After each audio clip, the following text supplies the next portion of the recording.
Hello students, good morning. मेरा नाम है रूपी और आज बच्चों हम विज्ञान का पाठ 4 पढ़ेंगे जिसका नाम है विभिन्न प्रकार के पौधे। तो आज इस चैप्टर में बच्चों हम पौधों के बारे में पढ़ेंगे, ठीक है। तो चलिए स्टार्ट करते हैं। हमारे आसपास अनेक प्रकार के पेड़ पौधे पाए जाते हैं।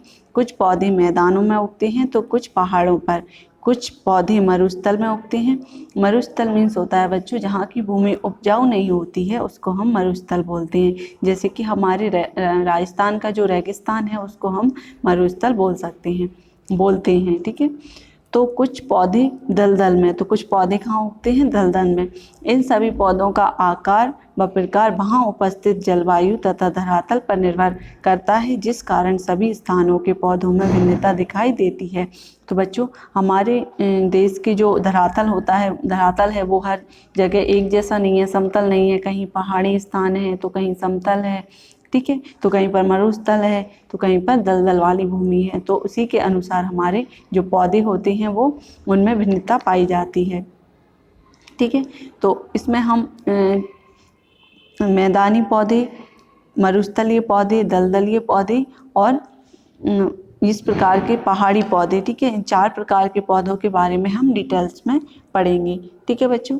साइड में दिया हुआ है एक बॉक्स में, क्या आप जानते हैं पौधे जीवित रहने के लिए स्वयं को वातावरण के अनुसार ढाल लेते हैं। पौधों की इस क्रिया को पौधों का अनुकूलन कहते हैं।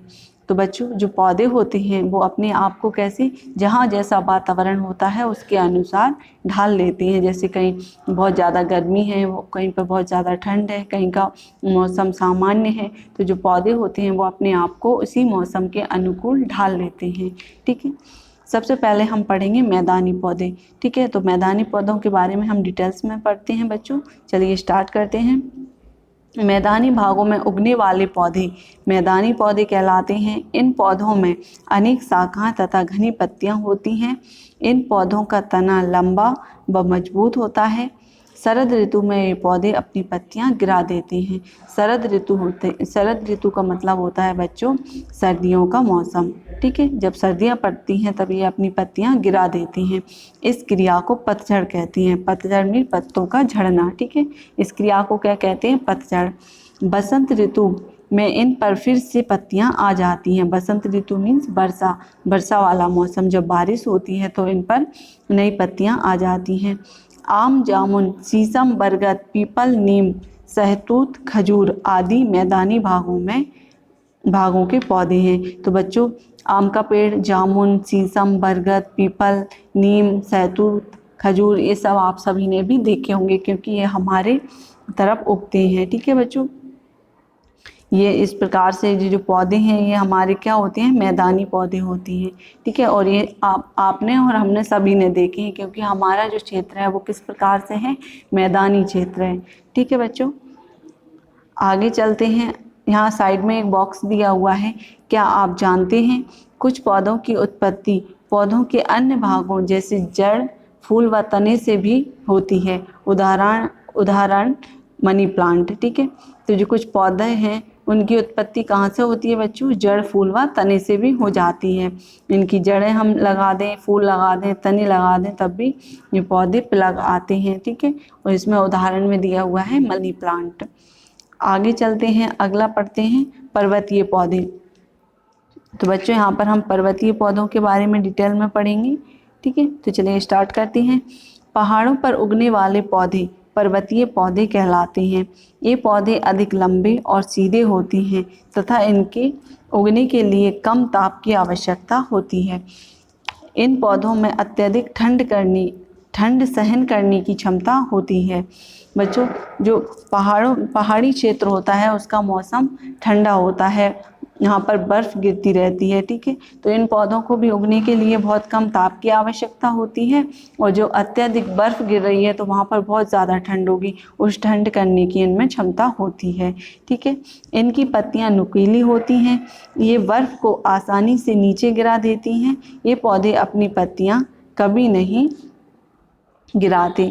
तो बच्चों जो यहाँ पर जो पर्वतीय क्षेत्रों में पौधे उगते हैं उनकी पत्तियाँ कैसी होती हैं, नुकीली होती हैं, ठीक है।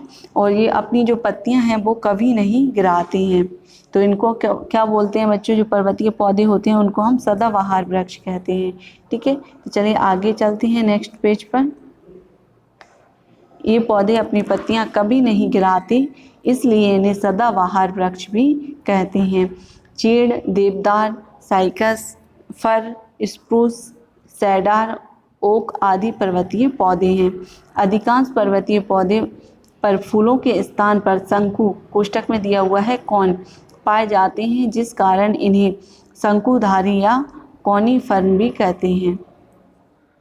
तो बच्चों जो पर्वतीय क्षेत्रों में पौधे पाए जाते हैं उनमें चीड़, देवदार, साइकर, फर, स्पूम, रेडार, ओक। बच्चों ये पौधे हमने पेड़ बहुत ही कम देखे हैं क्योंकि हमारे इधर ये बहुत कम मात्रा में उगते हैं। ये कौन से क्षेत्रों में उगते हैं, पहाड़ी क्षेत्रों में, ठीक है, जहाँ का मौसम ठंडा होता है, ठीक है। आपको अगर ये देखना है तो आप सर्च करके देख सकते हैं इन पौधों को अपने मोबाइल में, ठीक है। और इन पौधों में फूलों की स्थान पर क्या लगते हैं, शंकुदार पत्ते लगते हैं, ठीक है, इसलिए इनको क्या बोलते हैं, शंकुधारी या कॉनिफर्म कहते हैं। साइड में एक बॉक्स दिया हुआ है। देवदार वृक्ष की 50 विभिन्न प्रजातियां हैं जो उत्तरी अमेरिका, एशिया तथा यूरोप में पाई जाती हैं। तो बच्चों जो देवदार वृक्ष होता है उसकी कितनी प्रजातियां हैं, 50 प्रजातियां हैं विभिन्न प्रकार की, और ये अधिकतर कहाँ पाया जाता है, अमेरिका, एशिया तथा यूरोप में, ठीक है। आगे दी हुई है नेक्स्ट हेडिंग, समुद्र तटीय पौधे। समुद्र तटीय पौधे कैसे होते हैं उसके बारे में पढ़ते हैं। ये पौधे समुद्र के किनारे उगते हैं। इन पौधों में जलवायु में होने वाले परिवर्तनों, गर्म और आर्द्र जलवायु को सहन करने की क्षमता होती है। गर्म मीन्स गर्म आप सभी को पता होगा। आर्द्र जलवायु होती है बच्चों जब मौसम होता है उसमें नमी होती है तो उसे हम आर्द्र जलवायु कहेंगे। या फिर आपने कोहरा देखा होगा, कोहरे में क्या रहती है, नमी होती है, ओस होती है, उस जलवायु को हम आर्द्र जलवायु बोलते हैं, ठीक है। तो जो समुद्र तट के पौधे होते हैं उनमें गर्म और आर्द्र जलवायु को सहन करने की क्षमता होती है। ये पौधे हमेशा हरे बने रहते हैं। इनकी पत्तियां लंबी व पतली होती हैं। ये पौधे भी अपनी पत्तियां कभी नहीं गिराते। तो ये पौधे भी कैसे होंगे बच्चों, सदाबहार होंगे क्योंकि ये भी अपनी पत्तियां नहीं गिराते। नारियल, ताड़, रबड़, काली मिर्च आदि गर्म तथा आर्द्र जलवायु में उगने वाले समुद्र तटीय पौधे हैं। तो बच्चों समुद्र तट के किनारे कौन से पौधे उगते हैं, नारियल, ताड़, रबड़, काली मिर्च। ये पौधे अधिकतर कहाँ पर उगते हैं, केरल, तमिलनाडु, कर्नाटक, ठीक है, गोवा। ये कौन से क्षेत्र हैं, ये समुद्र के किनारे वाले क्षेत्र हैं, ठीक है। तो यहाँ पर ये जो पेड़ हैं वो अधिक मात्रा में उगते हैं या पाए जाते हैं। आगे दी हुई है बच्चों नेक्स्ट हेडिंग, दलदलीय पौधे। दलदलीय पौधे क्या होते हैं उसके बारे में पढ़ते हैं हम। दलदल में उगने वाले पौधे की जड़ें भूमि के ऊपर निकल आती हैं क्योंकि दलदली भूमि के अंदर इन्हें वायु नहीं मिल पाती।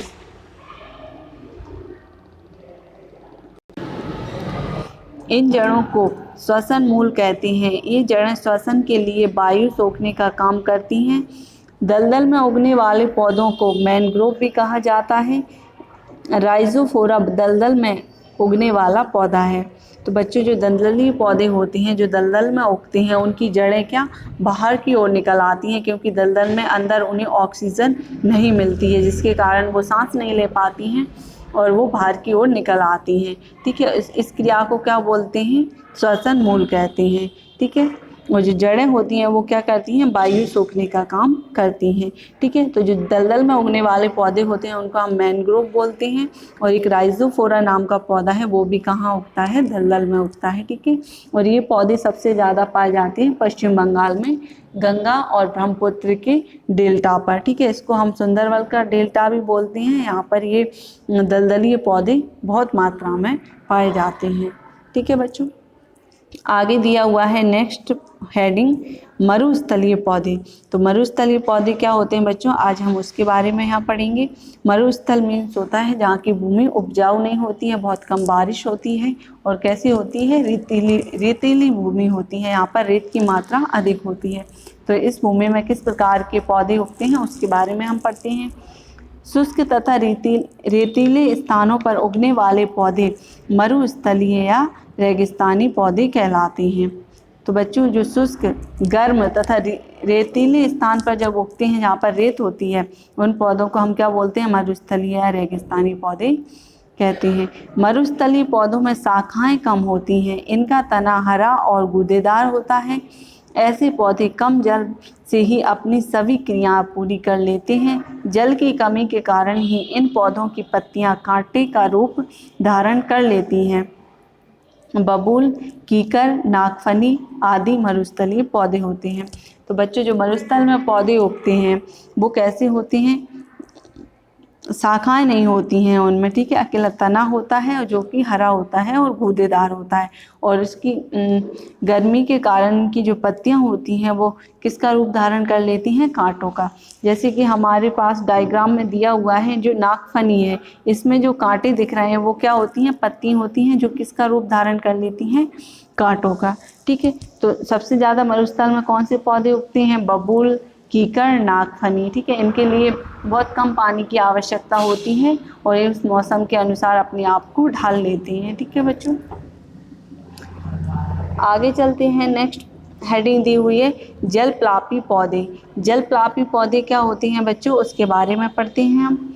कुछ जलीय पौधे जल की सतह पर तैरते रहते हैं, इन्हें जलप्लापी पौधे कहते हैं। इन पौधों की जड़ें भूमि में ना होकर जल में स्वतंत्र रहती हैं। इनकी जड़ें तनों तथा पत्तियों में स्पंजी ऊतक पाए जाते हैं, जिनके बीच वायु भरी होती है। इसी कारण ये पौधे हल्के होते हैं और जल की सतह पर तैरते रहते हैं। तो बच्चों जो जलप्लापी पौधे होते हैं उनकी वो कैसी रहती हैं? जड़ें भूमि पर ना होकर कहाँ पर होती हैं? जल में ही तैरती रहती हैं। ठीक है, और इनकी जो जड़ें और तना होती हैं उनमें क्या स्पंजी ऊतक मीन्स जो फुसफुसे टाइप के ऊतक पाए जाते हैं और उनमें क्या भरी रहती है? वायु भरी रहती है। ठीक है, और इसी कारण ये हल्के होते हैं और जल की सतह पर तैरती रहती हैं।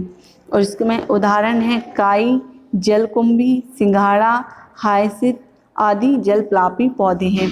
काई जो आपने पानी पर देखी हुई ग्रीन कलर में, हरे कलर में ऊपर काई जम जाती है, ठीक है, उसको वो भी क्या होता है? एक पौधा होता है। कैसा होता है? जलप्लापी। जलकुंभी, सिंघाड़ा भी बच्चों कहाँ पर लगते हैं? जल में, या जहाँ तालाब वगैरह होते हैं उसी में लगते हैं। ठीक है, हायसिंथ आदि क्या है? जलप्लापी पौधे हैं। आगे दी हुई है नेक्स्ट हेडिंग स्थिर जलीय पौधे। स्थिर जलीय पौधे क्या होते हैं बच्चों? उसके बारे में पढ़ते हैं हम। कुछ जलीय पौधे जल की तली पर उगते हैं, इनकी जड़ें लंबी होती हैं और जल के नीचे मिट्टी में धंसी होती हैं, जबकि इनकी पत्तियां, पुष्प आदि जल की सतह के ऊपर तैरती हैं। ऐसे पौधे का तना खोखला होता है तथा इनमें वायु भरी होती है। इनकी पत्तियों की ऊपरी सतह पर ही पर्णरंध्र पाए जाते हैं, जिससे पत्तियां सांस ले सकें। कमल तथा कुमुदिनी स्थिर जलीय पौधे हैं। तो स्थिर जलीय पौधे कैसे होते हैं बच्चों? इनकी जड़ें कैसी होती हैं? जो कि भूमि में अंदर जमीन में रहती हैं और इनके जो पुष्प होते हैं, फूल होते हैं, पत्ते होते हैं, वो का जल के ऊपर तैरते हैं। ठीक है, इनकी जो जड़ें होती हैं बहुत लंबी होती हैं क्योंकि वो ज़मीन में रहती हैं और फूल ऊपर आके जल के ऊपर तैरता है। ठीक है, और इनकी जो तना होता है वो कैसा होता है बच्चों? खोखला होता है, उसमें वायु भरी रहती है। ठीक है, और जो पत्तियां होती हैं उनमें पर्णरंध्र पाए जाते हैं। पर्णरंध्र क्या होते हैं? जो पत्तियां उन पर छोटे छोटे छिद्र पाए जाते हैं उनको हम पर्णरंध्र बोलते हैं। इन पर्णरंध्रों की सहायता से ही ये पौधे क्या लेते हैं? सांस ले पाते हैं। ठीक है, और जो कौन कौन से पौधे होते हैं जैसे कि कमल का पौधा आपने देखा होगा, ऊपर जल के ऊपर रहता है। कुमुदिनी, ठीक है, हमारे जो बुक्स है उसमें भी डायग्राम दिया हुआ है, ये कमल का पौधा है और ये कुमुदिनी है। ठीक है बच्चों, समझ में आया? आगे चलते हैं। नेक्स्ट हेडिंग दी हुई है जल निमग्न पौधे। जल निमग्न पौधे क्या होते हैं बच्चों? उसके बारे में पढ़ते हैं हम।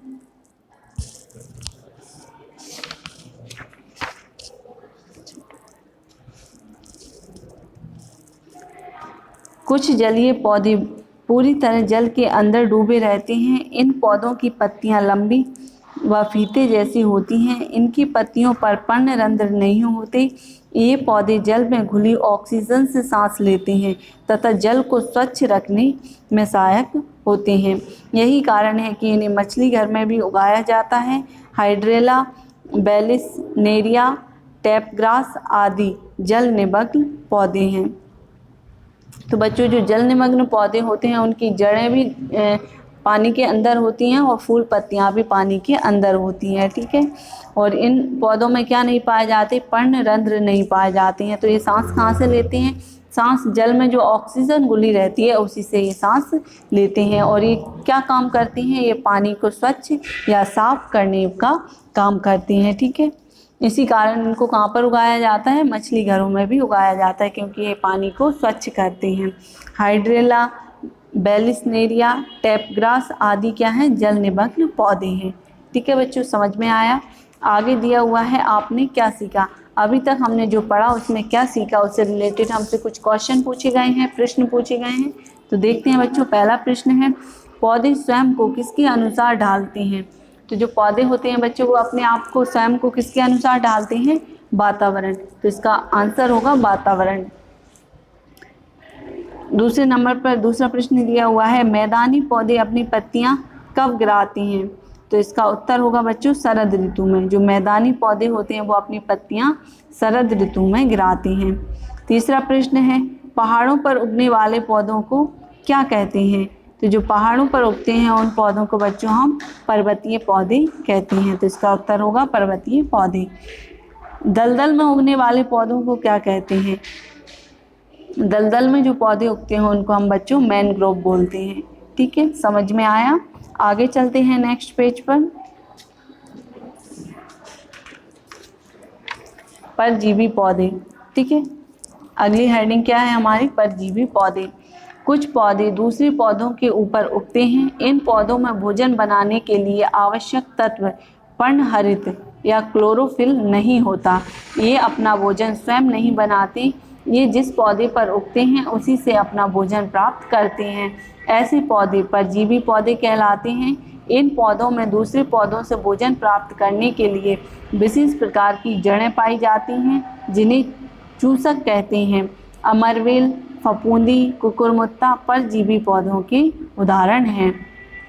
तो बच्चों, परजीवी पौधे कैसे होते हैं? ये पौधे दूसरे पौधों के ऊपर उगते हैं, ठीक है। और ये अपना भोजन बनाने के लिए आवश्यक तत्व पर्णहरित, इनमें क्लोरोफिल नहीं होता है। और ये अपना जो भोजन होता है वो स्वयं नहीं बनाते। जिस पौधे पर उगते हैं उसी से अपना भोजन प्राप्त करते हैं, ठीक है। और इन पौधों में दूसरे पौधों से भोजन प्राप्त करने के लिए विशेष प्रकार के क्या होती हैं बच्चों? जड़ें होती हैं, जिन्हें हम क्या बोलते हैं? चूसक। इन पौधों के उदाहरण हैं जैसे कि अमरवेल, फफूंदी, कुकुरमुत्ता आदि। ये क्या है? परजीवी पौधे हैं, ठीक है बच्चों। समझ में आया? आगे चलते हैं। ब्लू कलर की हेडिंग दी हुई है, क्या आप जानते हैं? रेफलीसिया एक ऐसा परजीवी पौधा है जो विश्व का सबसे बड़ा फूल उत्पन्न करता है। तो बच्चों, जो रेफलीसिया है वो कैसा परजीवी है? इसमें विश्व का सबसे बड़ा फूल लगता है, ठीक है। आगे दी हुई है नेक्स्ट हेडिंग, कीटवक्षी पौधे।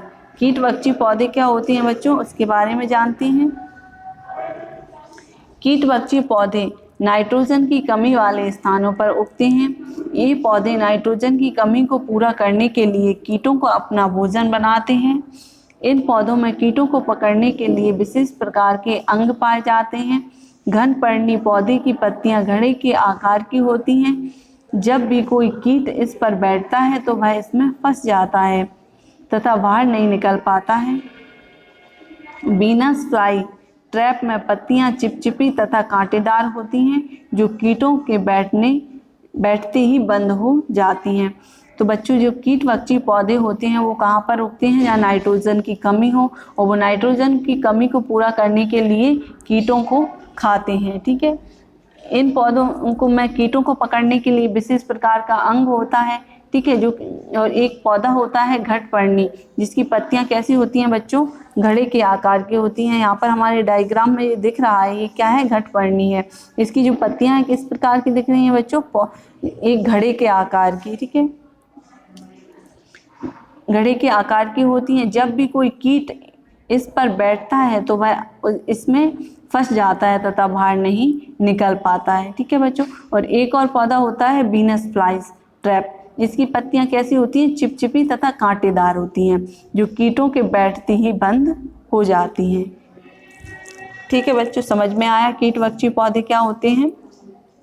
आगे दी हुई है हेडिंग, याद रखने योग्य बातें। तो बच्चों कुछ पॉइंट्स दिए हुए हैं, उनको हम पढ़ते हैं। जो हम अपने चैप्टर में पढ़ चुके हैं वही सारे पॉइंट्स यहाँ पर हमको दिए गए हैं। पहला पॉइंट है, मैदानी भागों में उगने वाले पौधे मैदानी पौधे कहलाते हैं, ठीक है बच्चों। आगे दिया हुआ है नेक्स्ट पॉइंट, अधिकांश पर्वतीय पौधों पर फूलों के स्थान पर शंकु या कौन पाए जाते हैं, जिस कारण इन पौधों को कॉनीफर्स या फिर शंकुधारी भी कहा जाता है, ठीक है बच्चों, समझ में आया।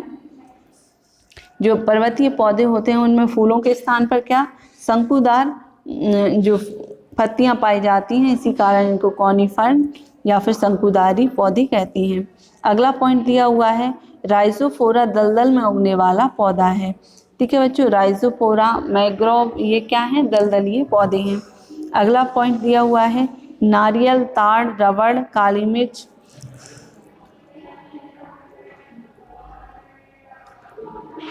काली मिर्च गर्म तथा आर्द्र जलवायु में उगने वाले समुद्र तटीय पौधे हैं, ठीक है बच्चों।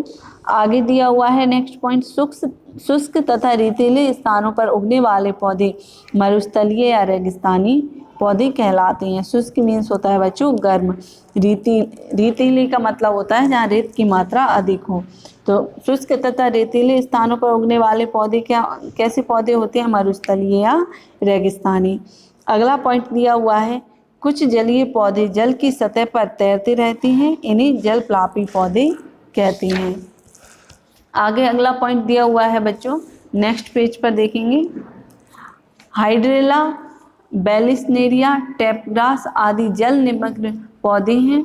ये पौधे जल को स्वच्छ रखने में सहायक होते हैं, ठीक है बच्चों। ये पौधे होते हैं जल निमग्न, वो पूरी तरीके से जल में डूबे रहते हैं और जल को स्वच्छ करने का काम करते हैं। अगला पॉइंट दिया हुआ है, कीटभक्षी पौधे नाइट्रोजन की कमी को दूर करने के लिए कीटों को खाते हैं। तो जो कीटभक्षी पौधे होते हैं बच्चों, वो किसकी कमी को पूरा करने के लिए, नाइट्रोजन की कमी को पूरा करने के लिए कीटों को खाते हैं, क्योंकि वो उस स्थान पर उगते हैं जहाँ नाइट्रोजन की कमी होती है। अगला पॉइंट दिया हुआ है, परजीवी पौधे अपने भोजन के लिए दूसरे पौधों पर निर्भर होते हैं।